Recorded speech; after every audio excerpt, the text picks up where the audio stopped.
Okay, I'll go quick. I'm gonna do actually both updates for Parker and for myself. They're all kind of centered around the same job to be done, at least the ones I'm going to talk about today, which is this job to be done. It's really about upload speed, right? The thing we've been hearing over and over again, takes too long to upload files. So we did kind of a deep dive into the entire report generation process in the last day or two. Um, Here's roughly what it looks like. So this, I kind of built this for my own sanity just to understand it, but it's kind of a useful demoing tool here as well. I'm not going to go through the whole thing, but I'm just going to talk about the key points that are the bottlenecks in our current flow or current as of or up till yesterday. But basically, when you upload a file, first thing we do is we break it up into chunks, right? This is the algorithm that does the what is it? Topic segmentation was originally the one that we used, and then Jing added a second one this week to handle the larger XML files for Jimin's data. So there's two different algorithms for that. We split those into chunks. And then up until yesterday, for every single chunk, we were creating a summary of that chunk, of that tile. And then we were doing like a TLDR kind of summary as well that has some kind of key topic points. Each of those is its own call to OpenAI. So that means that we could be doing dozens, if not hundreds of calls to OpenAI for every single file that's uploaded here, which not only takes a long time, but adds a pretty significant cost to every single upload as well, right? We have to pay for all of those OpenAI calls. So the first change we made was for anything uploaded through the My Knowledge tab here, we're no longer creating these tile summaries or these TLDR things here. And that's okay. Really, the only thing we were using them for was to visually show that summary when you have the story tile show up, right? So now we still have the tile title, we still have the raw content, we just don't have that like short summary or the TLDR summary. And the other thing we were using these summaries for was to create a full document summary. So that was another call to OpenAI to aggregate the small summaries into a big one. We've essentially replaced that with just one single call to Claude. We pass as much of the document to Claude as we can, and we just do one summarize this piece of content for me, one call per file. And that's what this kind of longer arrow here is. We did with that full doc summary. So really cutting out a bunch of these items here in the process.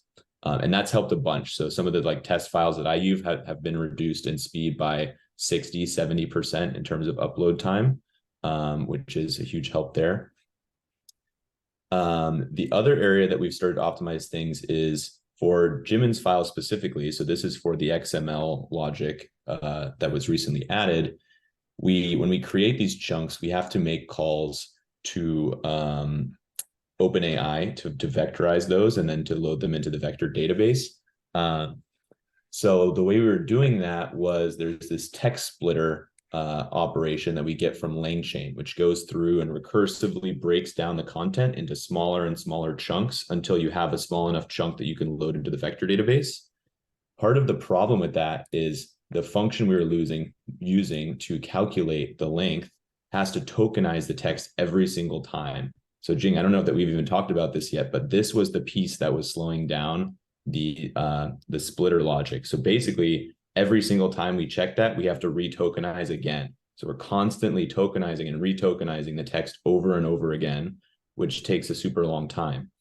So by removing that and just using the default, the length function, which is just the Pythonic length function, it's now doing length at the character level instead of at the token level. That drastically speeds up the upload time for those XML files. So that's a huge learning for us in how to use this like text splitter logic from LangChain, is that we can get 99% of the way there by just using like a slightly less sophisticated length function, right? So that was another big one too. So I've actually gone through and was able to upload pretty much all of Jimin's content to my own Storytile account. And now we just need to transfer that ownership over to him rather than to me. So we made some good progress there with Jimin's data. Then on Parker's side, another thing we did was when we do that upload of the vectors to the vector database, we were doing one large call to Hugging Face to get the vectors with all of the text that we have in there. And so Parker did a little bit of an investigation and found that if we batch those calls into smaller chunks and run them async, we can actually get the vectors back from Hugging Face quicker than we would normally with just one single call. So Parker did some optimization around that as well. And then there was also some optimization around how we store the report data itself. So in the reports table in MySQL, we have this report data column that essentially stores the data of every single chunk. So this is kind of like the entire file in a column of a database.